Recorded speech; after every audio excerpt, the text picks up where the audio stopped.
చూశాం. మరి ఇది బీఆర్ఎస్ పార్టీ గతంలోనే కేసీఆర్ గారి నాయకత్వంలో కేటీఆర్ గారు పురపాలక శాఖ మంత్రులుగా ఉన్నప్పుడు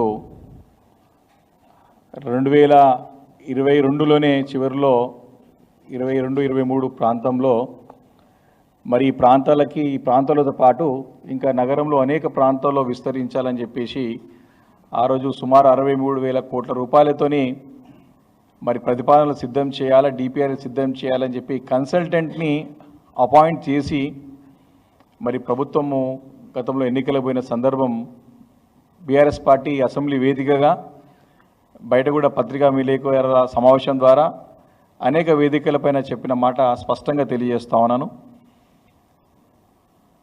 మరి ఆ రోజు ప్రభుత్వం మారిపోయిన తర్వాత రేవంత్ రెడ్డి గారు కేసీఆర్ గారి ఆనవాలు లేకుండా చేయాలా, కేసీఆర్ గారి పైన కక్షతోని కేసీఆర్ గారి పైన కుట్రలతోని బీఆర్ఎస్ పార్టీకి మరి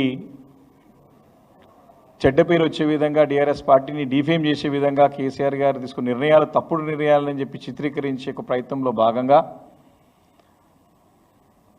వారు అధికారంలో రాగానే బీఆర్ఎస్ పార్టీ తీసుకున్నటువంటి అప్పట్లో ప్రభుత్వంలో కేసీఆర్ గారు తీసుకున్న అనేక నిర్ణయాలని మరి వ్యతిరేకిస్తూ అమలయ్యే పనులను కూడా క్యాన్సిల్ చేసి ఇవన్నీ తప్పుడు నిర్ణయాలని చెప్పే ప్రయత్నం గత సంవత్సరం కాలం పాటు అంతా కూడా చేసినాడు. గడిచిన సంవత్సరం అంతా కూడా మరి తప్పుడు తడకల నిర్ణయాలతోని విధ్వంసకరమైనటువంటి అరాచకమైనటువంటి నిర్ణయాలు తీసుకొని అభివృద్ధిని అంతా కూడా తొంగులో తొక్కి అభివృద్ధిని కూడా అంతా కూడా నడ్డి విరిసే విధంగా, అంటే అభివృద్ధి ముందుకు తీసుకుపోయే విధంగా కాకుండా అన్నీ కూడా గత సంవత్సరం కాలం పాటు ప్రభుత్వం వచ్చిన తర్వాత మొన్న 31 డిసెంబర్ వరకు కూడా అన్ని నిర్ణయాలు కూడా తిరోగమన నిర్ణయాలే, అన్నీ కూడా తుగ్లక్ నిర్ణయాలే. వారు తీసుకున్న ప్రతి నిర్ణయం ప్రజల నుంచి వ్యతిరేకత, ప్రజల నుంచి ఆందోళనలు వచ్చినటువంటి సందర్భాల్లో వాటిని చక్కదిద్దే ప్రయత్నం చేయక డైవర్షన్ పాలిటిక్స్ కూడా చేసిన సంగతి మనందరం కూడా సంవత్సరం కాలం పాటు చూసాం. దానికి ఒక బెస్ట్ ఎగ్జాంపులే నిన్న నూతన సంవత్సరం సందర్భంగా వారు ప్రకటించిన నిర్ణయం స్పష్టంగా అర్థమవుతా ఉంది. ఎందుకు ఈ మాట చెప్తా ఉన్నానంటే, ఇదే మెట్రో రైల్ని మరి ఆ రోజు ప్రభుత్వం కేసీఆర్ గారు తీసుకునే నిర్ణయమే మేడ్చల్ కానివ్వండి, షామీర్పేట్ కానివ్వండి, రింగ్ రోడ్ల చుట్టూ కానివ్వండి, రాయదుర్గం నుండి షామీర్పేట వరకు అయితే పనులు కూడా ప్రారంభమైనాయి. వీటన్నిటిని రద్దు చేస్తూ కేసీఆర్ గారు నిర్ణయాలు, అంటే ప్రభుత్వం తీసుకునే నిర్ణయాలని తప్పుపడుతూ కక్షపూరితంగా ప్రజలని ఇబ్బంది పెట్టే రకంగా తన కక్ష తీర్చుకోవడానికి తెలంగాణ రాష్ట్రాన్ని అభివృద్ధిని కుంటుపడే విధంగా నిర్ణయాలు తీసుకొని సంవత్సరం కాలం పాటు అంతా కూడా కాలయాపన చేసి ఇదే ప్రయత్నంలో వారు నిమగ్నమై ఉన్నారు.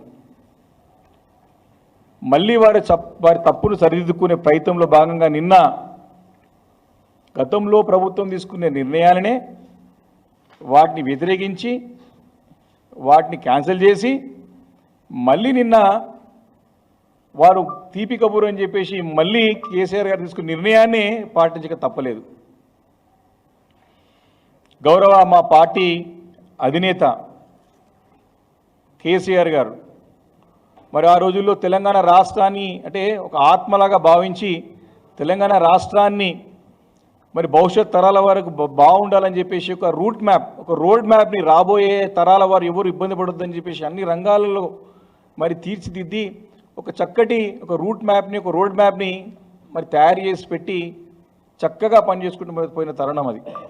హైదరాబాద్ నగరాన్ని కూడా మరి వరల్డ్ క్లాస్ సిటీగా రూపొందించి బెస్ట్ క్వాలిటీస్, బెస్ట్ ఒక అమ్యూనిటీస్ ఇవ్వాలనేటువంటి ఉద్దేశంతో కేటీఆర్ గారి నాయకత్వంలో పెద్ద ఎత్తున పనులు తయారు చేసుకొని భవిష్యత్కి తెలంగాణ రూట్ మ్యాప్ను కూడా తయారు చేసి పెట్టినటువంటి ఘనత మా బీఆర్ఎస్ పార్టీకి దక్కింది. వీరు చక్కగా అప్పుడు తీసుకున్న నిర్ణయాలని అమలు చేసి ఉంటే ఈ సంవత్సరం కాలం పాటు రాష్ట్రం ఇంకా కూడా పురోగతి సాధించి ఇంకా కూడా అభివృద్ధి చేయడానికి అవకాశం ఉండే. కానీ రేవంత్ రెడ్డి గారు కేవలం తనకు ఈగో ప్రాబ్లంతో తన యొక్క సాడిస్టిక్ అండ్ ఈడియోటిక్ అప్రోచ్తోని ఈ రాష్ట్రాన్ని అధోగతిపాలు అభివృద్ధి కుంటిపడి రాష్ట్రానికి పెట్టుబడులు రాకుండా మరి ఆ నిర్ణయాలతో ఇవన్నీ కూడా ఇబ్బంది పడే పరిస్థితి రాష్ట్ర గత సంవత్సరం కాలం పాటు చూశాం. వారి నిన్న మేము ఇప్పుడే విన్నాం, వారి యొక్క పార్టీ సమావేశంలో నిన్న జరుగుతూ నేను మారిన మీరు కూడా అందరూ మారాలని చెప్పి తన పార్టీ ఎమ్మెల్యేలని ఎంపీలని తన పార్టీ నాయకులందరూ కోరి మనం ఇప్పటి నుంచి ప్రజలకు దగ్గరగా పనిచేయాలని చెప్పేసి వారందరూ కూడా ఆదేశం ఇచ్చినట్టు వారందరూ కోరినట్టు సమాచారం విన్నాం. అంటే స్పష్టంగా అర్థమైంది గత సంవత్సరం అంతా కూడా వారు విధ్వంసకరమైనటువంటి పాలన, డిసెప్షన్ అంటే మోసపూరితమైనటువంటి పాలన, డైవర్షన్ పాలిటిక్స్ అన్నీ కూడా ఈ సంవత్సరం కాలం పాటు అంతా కూడా వారు కొనసాగించినటువంటి సంగతి స్పష్టంగా అర్థమైంది.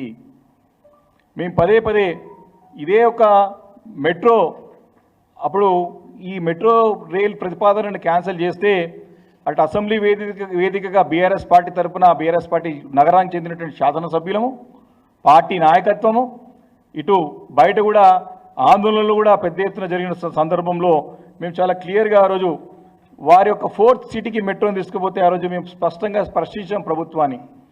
మేము ప్రతిపాదించినటువంటి మెట్రోని మీరు రద్దు చేసి మీ ఊహానగరం అయితే 4th సిటీ అని కలలు కంటా ఉన్నాడో కలల నగరానికి తన ఊహానగరానికి మెట్రో రైల్ని ఏ రకంగా తీసుకెళ్తారని చెప్పేసి కూడా ఆ రోజు ప్రశ్నించిన సందర్భంలో మరి నార్త్ సిటీకి సంబంధించినటువంటి అక్కడ ప్రజానీకం అంతా కూడా పెద్ద ఎత్తున ఉద్యమాలు, పోరాటాలు, సంతకాల సేకరణ, పెద్ద ఎత్తున తిరుగుబాటు వచ్చినటువంటి సందర్భంలో మరి వారికి సమాధానం చెప్పలేక మరి ముఖ్యమంత్రి గారు నిన్న ప్రకటన చేసినట్టు స్పష్టంగా అర్థమవుతా ఉన్నది.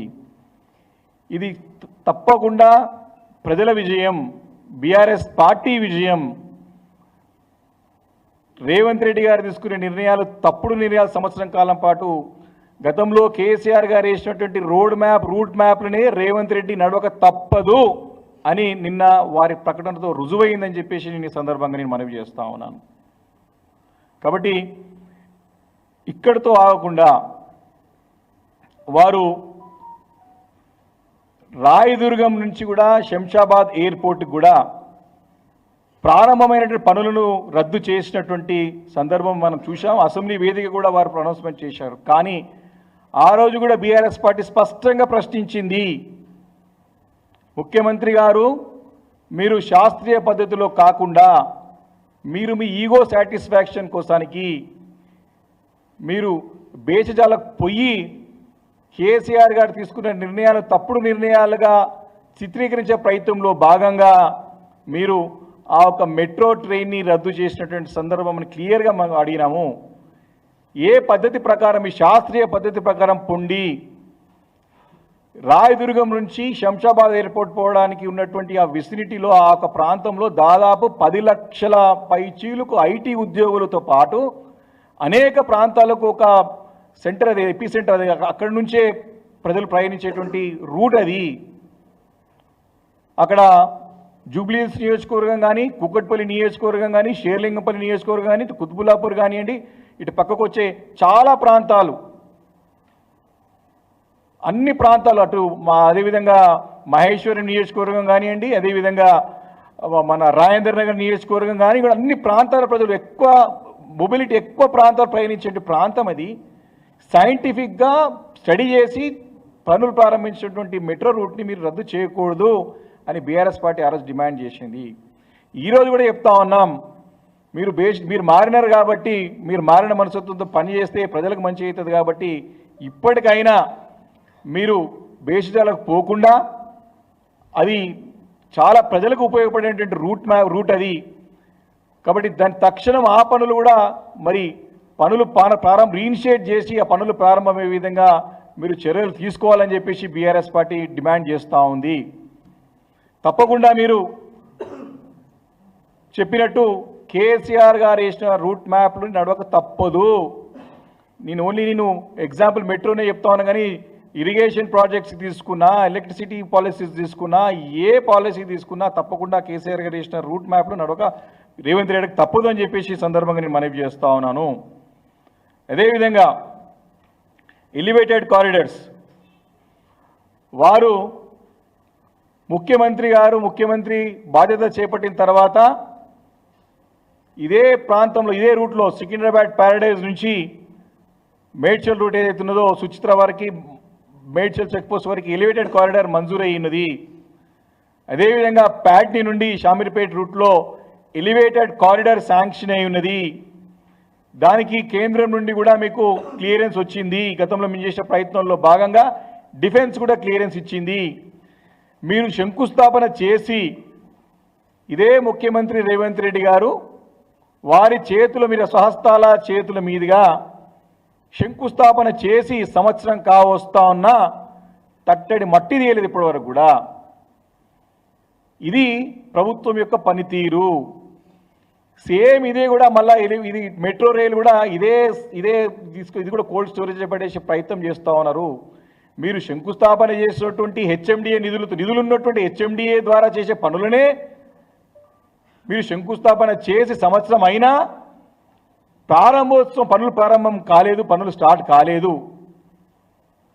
కానీ ఇప్పుడు మీరు మెట్రోని ప్రాంతాలకు తీసుకొస్తామని చెప్పేసి నిన్న ప్రకటన చేయడం మరొకసారి హైదరాబాద్ ప్రజలను మోసం చేసే ప్రయత్నంలో కనపడతా ఉంది. అది కూడా 2B అంటే సెకండ్ ప్రిఫరెన్స్లో రెండో ఫేజ్లో ఏ లిస్ట్లో కాకుండా బి లిస్ట్లో పెట్టి సెకండ్ ప్రిఫరెన్స్లో పెట్టే ప్రయత్నం చేస్తూ ఉన్నారు రేవంత్ రెడ్డి గారు. నార్త్ సిటీ ప్రధానంగా డిమాండ్ ఉన్నటువంటి ప్రాంతము, లక్షల జనాభా అక్కడ నివాసం ఉంటానికి కొత్త ప్రాంతాలు వచ్చినాయి. చాలా పెద్ద ఎత్తున జనాలు ఉన్నారు. చాలామంది తమ ఉద్యోగ రీత్యా వ్యాపార రీత్యా రెగ్యులర్గా అక్కడ నుంచి చాలా పెద్ద ఎత్తున ప్రయాణం చేస్తూ ఉంటారు హైదరాబాద్ నగరానికి.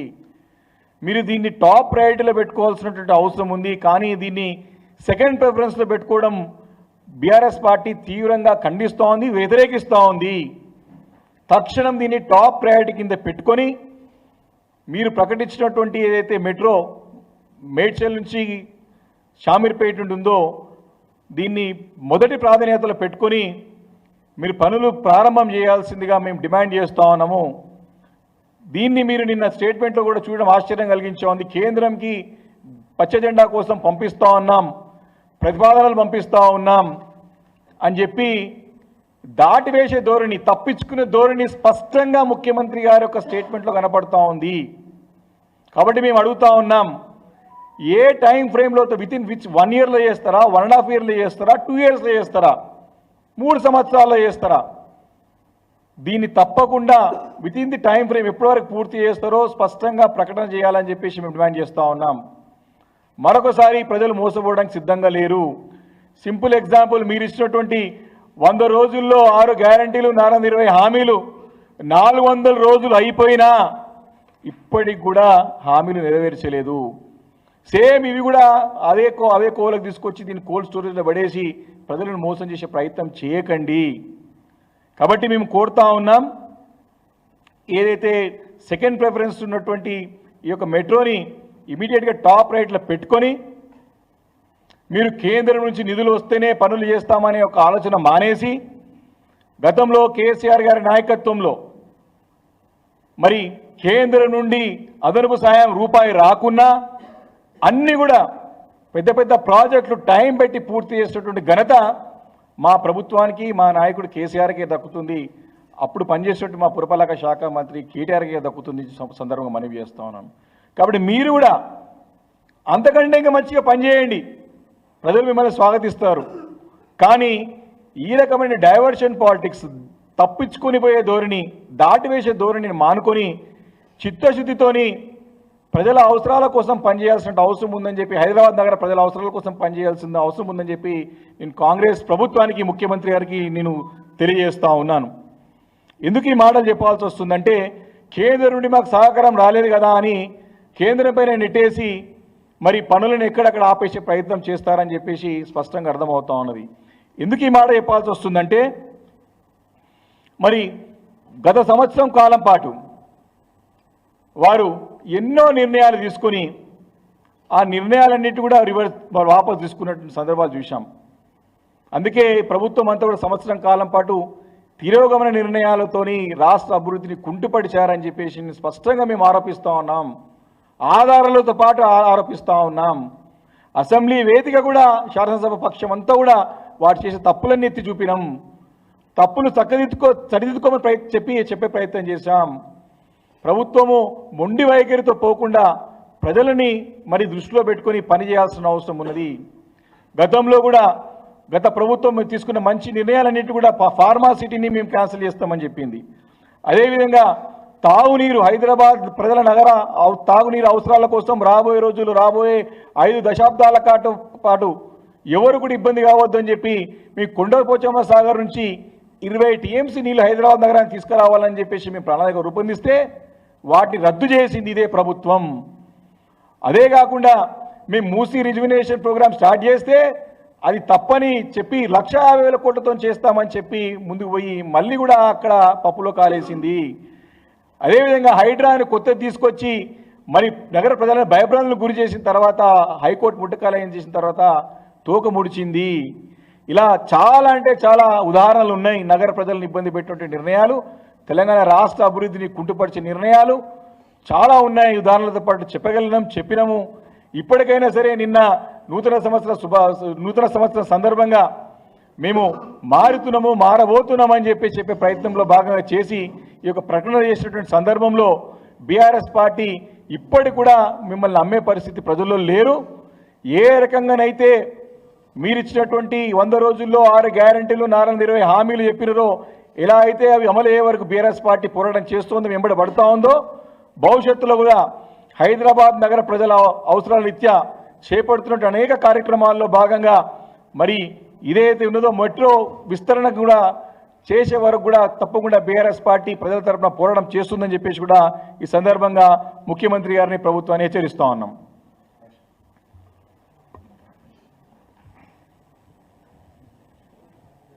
అందరికీ నమస్కారం. ప్రత్యేకంగా మీడియా మిత్రులకు మరియు నూతన సంవత్సర శుభాకాంక్షలు కూడా తెలియజేసుకుంటున్నాను. ఇవాళ ఏదైతే అప్పటి ప్రభుత్వం మన కేసీఆర్ గారి హయాంలో కామన్ మొబిలిటీ ప్రోగ్రామ్ అనేది ఒకటి తీసుకొని సర్వే చేయించి హెచ్ఎండిఏ ద్వారా సర్వే చేయించి కామన్ మొబిలిటీ ప్రోగ్రామ్ అనే కార్యక్రమాన్ని చేపట్టి ఎక్కడెక్కడ మెట్రోని విస్తరించాలా అని ఆలోచించి ఇది మేడ్చల్ మరియు షామీర్పేట్ వరకు పొడిగిస్తే ప్రజలకు ఉపయోగపడుతుంది, ఒక 4 నియోజకవర్గాలు ఉన్న ప్రజలకు అందరికీ కూడా మేలు జరుగుతుంది అనేసి అప్పటి ప్రభుత్వం భావించి దీన్ని ముందుకు తీసుకొని పోవడం జరిగింది. దాన్నే ఇప్పుడు ముఖ్యమంత్రి గారు నిన్న ముఖ్యమంత్రి రేవంత్ రెడ్డి గారు నిన్న వాళ్ళ యొక్క సోషల్ మీడియా వేదిక ద్వారా ఈ యొక్క ప్రోగ్రామ్ని చేపడతామనేసి తెలియజేయడం నిజంగా సంతోషం.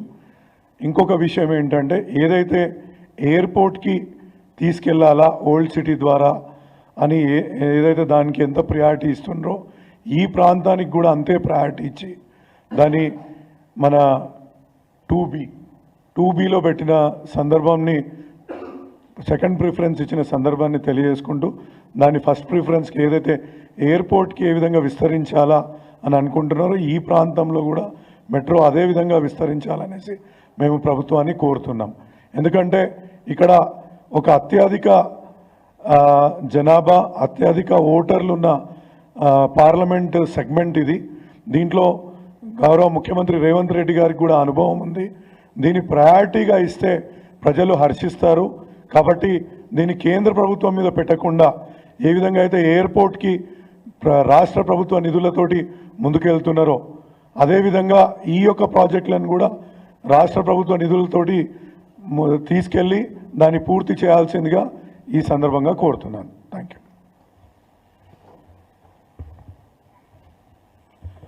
మీడియా మిత్రులకు నమస్కారం. రాష్ట్ర ప్రజలందరికీ నూతన సంవత్సర శుభాకాంక్షలు.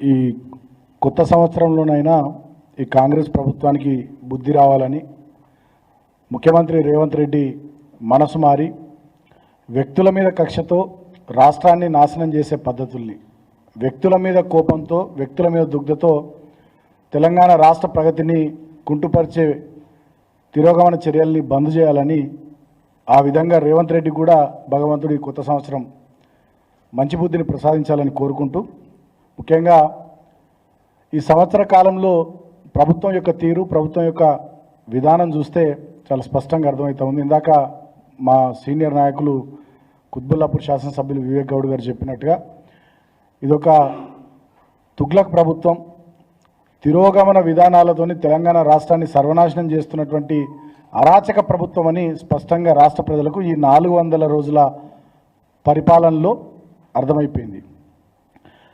ఆనాడు ఎన్నికల సందర్భంలో ఇట్లా పేపర్లకు పెద్ద పెద్ద ప్రకటనలు ఇచ్చి 6 గ్యారంటీలని చెప్పి ఆనాడు సిఎల్పి నాయకులుగా ఉన్నటువంటి భట్టి గారు, పిసిసి ప్రెసిడెంట్గా ఉన్నటువంటి రేవంత్ రెడ్డి గారు సంతకాలు పెట్టి మరీ 6 గ్యారంటీలకు సంబంధించి ఇంటింటికి ప్రచారం చేసి అధికారంలోకి వచ్చినాక కనీసం 1 గ్యారంటీని కూడా అమలు చేయకుండా 400 రోజుల పాటు కేవలం అటెన్షన్ డైవర్షన్ మీద, ప్రతిపక్షాల మీద బురద జల్లుడు మీద, గత ప్రభుత్వం యొక్క విధానాల మీద కమిషన్లు వేసి అడ్డగోలు దుష్ప్రచారాలతోని కాలాన్ని వెళ్ళదీసిరే తప్ప ఇప్పటి వరకు రైతులకు పూర్తి స్థాయి రుణమాఫీ చేయలే, రైతాంగానికి రైతు భరోసా ఇస్తామని చెప్పి వాళ్ళు ఏదైతే మాటిచ్చిర్రో ఎకరానికి 15,000 అది చేయలే, వ్యవసాయ కూలీలకు 12,000 ఇస్తామన్నారు అది చేయలే, వరి పంటకు 500 బోనస్ ఇస్తామన్నారు దాన్ని బోగస్ చేసిర్రు. ఒక్క ఊర్లో కూడా ఈ సంవత్సర కాలంలో 5 లక్షలతో ఇందిరమ్మ ఇల్లు కట్టలే, ఉద్యమకారులకు ఎవరికి కూడా 250 చదరపు గజాల స్థలాన్ని ఇయ్యలే, మా ముసలవ్వలకు 4,000 రూపాయల పెన్షన్ వాళ్ళకి ఇయ్యలే, ప్రతి ఆడబిడ్డకు 18 సంవత్సరాలు దాటితే 2,500 ఇస్తామన్నారు అది ఇయ్యలే, స్కూటీ ఇయ్యలే, తర్వాత 500 రూపాయల గ్యాస్ సిలిండర్లు ఇయ్యలే, ప్రతి ఇంటికి 200 యూనిట్ల వరకు ఉచితంగా విద్యుత్ ఇస్తాం గృహజ్యోతి పథకం కింద అని చెప్పి అది ఇయ్యలే, చదువుకునే ప్రతి విద్యార్థికి విద్యా భరోసా కార్డు కింద 5 లక్షల రూపాయల వరకు కార్డులు ఇస్తామన్నారు, ప్రతి మండలంలో ఇంటర్నేషనల్